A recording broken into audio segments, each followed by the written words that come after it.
A blizzard screams across an alien wasteland. Through the storm, a massive human figure stumbles, bleeding, freezing, almost done. His ship's wreck burns behind him. His only companion, a dog, whines weakly at his side. Then through the white haze, a door slides open, blue light spilling out. The storm on Virion didn't just howl, it screamed like the planet itself was warning him to turn back. Rylan Holt pushed forward anyway, his boots sinking knee-deep into frozen dust. Every step felt like dragging a planet behind him. His oxygen meter blinked red. The system's voice, calm as ever, informed him hypothermia threshold approaching. "Yeah," he muttered, breath fogging the inside of his helmet. "Join the club." Behind him, his dog, half AI, half husky, stumbled and barked weakly. Echo's senses flickered, projecting faint blue tracking lights on the snow. "Sir," the dog said in his soft robotic tone, "statistically this was a poor landing decision." Rylan snorted. "You're not wrong." He'd been through bad landings before, desert worlds, acid rain, vacuum exposure, but Verin was different. The cold here bit back. His ship was gone, swallowed by ice and fire. His distress beacon was jammed. And now, through the white chaos, he saw something impossible, a geometric silhouette, too smooth to be natural. A building. He staggered closer. Blue light pulsed from beneath an arched doorway, slicing through the storm like a heartbeat. He raised a shaking hand and knocked, more from instinct than hope. The surface wasn't metal or stone, but something that pulsed faintly at his touch, as if alive, a hiss. The door slid open, warmth hit him like a wave. Standing inside was a woman, or something like one. Her skin shimmered like liquid silver, her eyes glowing faint violet. She didn't flinch at his size or the frost clinging to his beard. She simply tilted her head and said with quiet amusement, "It'll be a tight squeeze. But come in." Rylan blinked, unsure whether to laugh or collapse. "You always greet strangers like this?" "Only the ones who knock," she replied, stepping aside. Inside, everything hummed. The air, the floor, even the light. It felt like stepping into a heartbeat. Echo trotted in, shaking off snow, senses glowing again. The door sealed behind them, muting the storm completely. Rylan exhaled, a sound halfway between relief and disbelief. "Not bad for a death trap," he murmured. The woman smiled faintly. "You haven't seen the traps yet." The warmth inside the structure didn't just melt the frost from Rylan's armor, it melted his nerves. For the first time in hours, he could feel his fingers again. The walls glowed with a soft pulse, breathing in rhythm with some unseen machine. Everything about this place whispered alive. The woman moved across the small chamber with a grace that made gravity look optional. She tapped a panel on the wall, and a smooth table unfolded from nowhere. "Sit," she said. "You're burning through what's left of your oxygen reserves." Rylan hesitated, still watching her carefully. "You sure this isn't where you harvest human organs?" Her lips curved, almost a smile. "If that were the goal, Captain Holt, I'd have started already." He froze. "You know my name?" She turned, violet eyes gleaming. "Your identification chip broadcasted during entry. I'm Saren Valen." The way she said it sounded official, but her tone carried something else, regret, maybe. She handed him a cup filled with luminous amber liquid. "Drink, it'll stabilize your core temperature." He sniffed it, skeptical.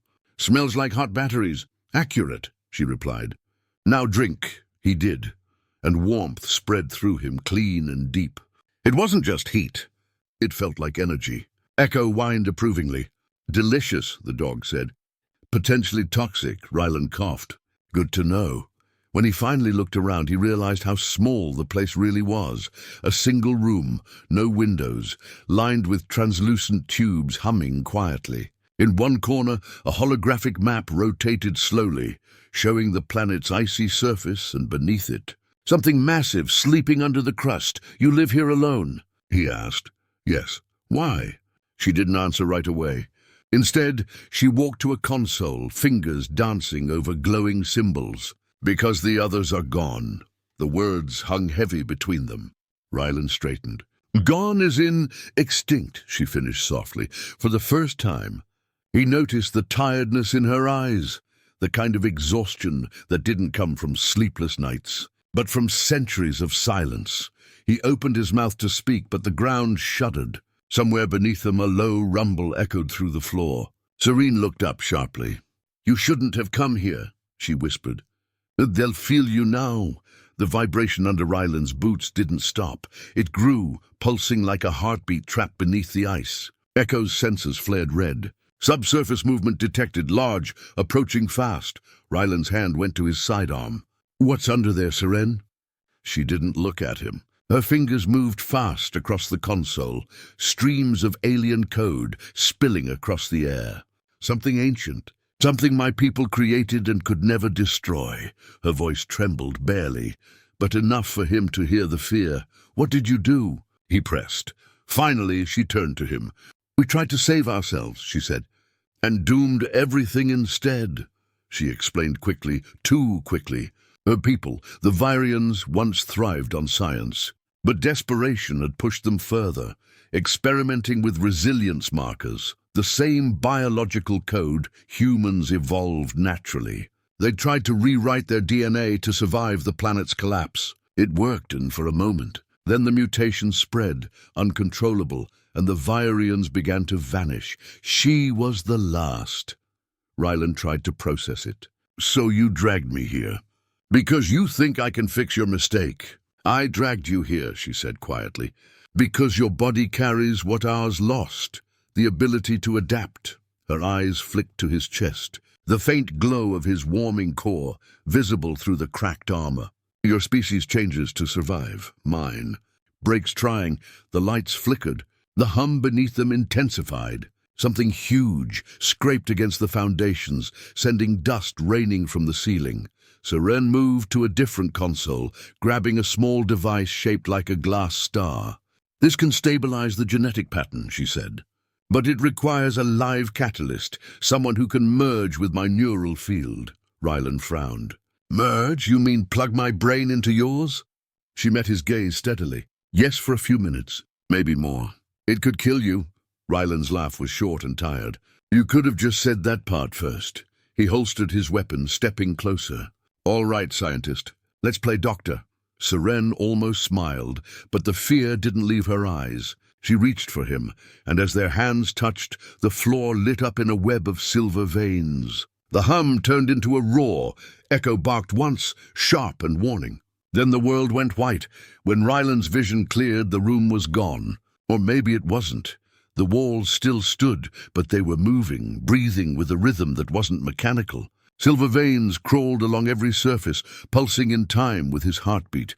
He gasped and staggered, clutching his head. He could feel the cold outside, the pressure of the storm, even the movement beneath the ice miles below. His mind wasn't alone anymore. "Serene, what did you do to me?" Her voice echoed inside his head instead of his ears. The merge worked. Maybe too well. She was kneeling beside him, light flowing under her skin like rivers of fire. Her once silver eyes now glowed faint blue, the same shade as his. They had become linked. Before he could answer, the ground convulsed. A deep, rolling groan rose through the planet, and then the floor cracked open with a shriek of splitting ice. From below, a massive shape emerged, black carapace glinting, hundreds of eyes burning amber through the snow. Echo growled, metal fur bristling. "Life form approaching." "Correction! Many life forms." Seren's voice trembled through the mental link. "The Leviathans? The Dracors. They sense the merge. They feed on energy, on us." Ryland forced himself upright, shaking off the dizziness. The creatures were colossal, part insect, part machine, all nightmare. "You've got defenses, right?" "Not for this," she whispered. He glanced around the lab, taking in the glowing conduits and the humming generator at the core. His soldier instincts kicked in. "Then we make some." He started ripping panels open, pulling power cells and wiring together with practiced hands. Sparks flew. "You've got decoy beacons?" "Yes, but they emit thermal energy, not biosignatures." "Then we tweak them, make them think dinner's ready somewhere else." Serene hesitated, but something in his confidence steadied her. She followed his lead, her movements sharp and precise. Outside, the leviathans closed in, their screeches vibrating through the structure. Ryland glanced at her. "You ready?" A faint smile flickered through their shared thoughts. "For a human plan? Never, but I'll try." They triggered the decoys. The ice split open in a dozen places, light erupting, monsters roaring, chaos swallowing the sky. Ryland grabbed his rifle. "Welcome to the dinner party," he muttered, and charged into the storm. The storm didn't sound like wind anymore. It sounded like screaming metal. Ryland fired into the blinding snow, every shot bursting light through the haze. The decoys flared across the horizon, glowing like miniature suns. The leviathans lunged for them, massive shapes tearing through ice and shadow. The plan worked until one of the monsters caught his real heat signature. It turned, shrieking, and came straight for him. "Ryland!" Zaren's voice rang inside his head, sharp with panic. "Get back!" He dove aside as claws the size of shuttles ripped the ground open. The impact hurled him into the air.